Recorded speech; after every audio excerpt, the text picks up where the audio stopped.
November 20th, 2019, Wednesday of the 33rd week in Ordinary Time. A reading from the second book of Maccabees.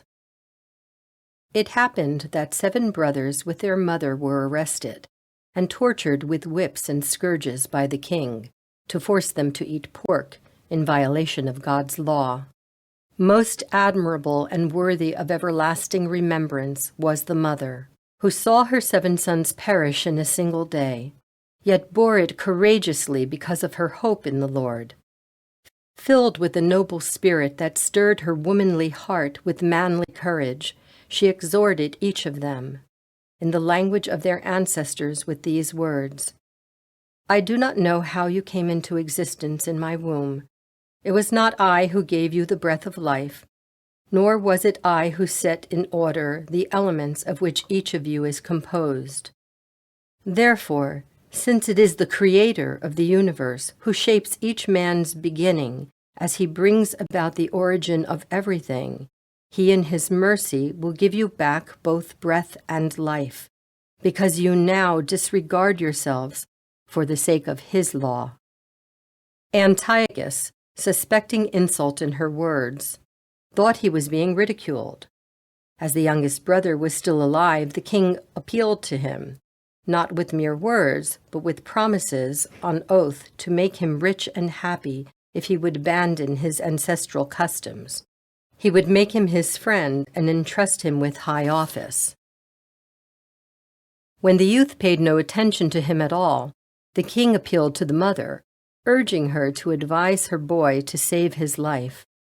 After he had urged her for a long time, she went through the motions of persuading her son. In derision of the cruel tyrant, she leaned over close to her son and said in their native language, Son, have pity on me, who carried you in my womb for 9 months, nursed you for 3 years, brought you up, educated and supported you to your present age. I beg you, child, to look at the heavens and the earth, and see all that is in them. Then you will know that God did not make them out of existing things. And in the same way, the human race came into existence. Do not be afraid of this executioner, but be worthy of your brothers and accept death, so that in the time of mercy I may receive you again with them. She had scarcely finished speaking when the youth said, What are you waiting for? I will not obey the king's command. I obey the command of the law given to our fathers through Moses. But you, who have contrived every kind of affliction for the Hebrews, will not escape the hands of God. The word of the Lord. The responsorial psalm.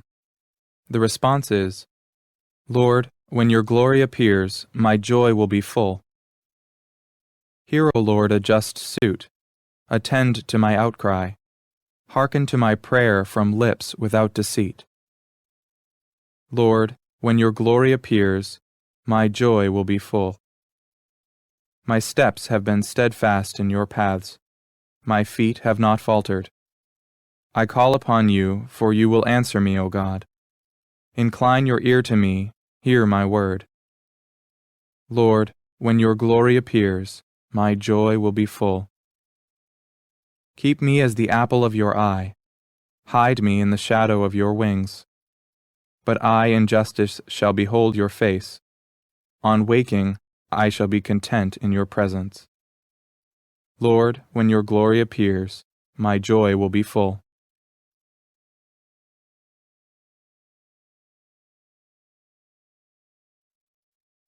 A reading from the Holy Gospel according to Luke. While people were listening to Jesus speak, he proceeded to tell a parable, because he was near Jerusalem, and they thought that the kingdom of God would appear there immediately. So he said, a nobleman went off to a distant country to obtain the kingship for himself, and then to return. He called 10 of his servants and gave them 10 gold coins, and told them, engage in trade with these until I return. His fellow citizens, however, despised him, and sent a delegation after him to announce, We do not want this man to be our king. But when he returned after obtaining the kingship, he had the servants called to whom he had given the money, to learn what they had gained by trading. The first came forward and said, 'Sir, your gold coin has earned 10 additional ones.' He replied, 'Well done, good servant. You have been faithful in this small matter. Take charge of 10 cities.' Then the second came and reported, 'Your gold coin, sir, has earned 5 more.' And to this servant too he said, 'You take charge of 5 cities.' Then the other servant came and said, 'Sir, here is your gold coin. I kept it stored away in a handkerchief, for I was afraid of you, because you are a demanding man. You take up what you did not lay down, and you harvest what you did not plant.' He said to him, 'With your own words I shall condemn you, you wicked servant. You knew I was a demanding man, taking up what I did not lay down, and harvesting what I did not plant. Why did you not put my money in a bank? Then on my return I would have collected it with interest.' And to those standing by he said, 'Take the gold coin from him and give it to the servant who has 10. But they said to him, 'Sir, he has 10 gold coins.'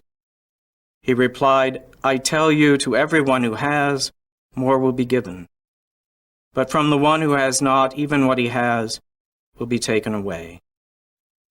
Now as for those enemies of mine who did not want me as their king, bring them here and slay them before me.'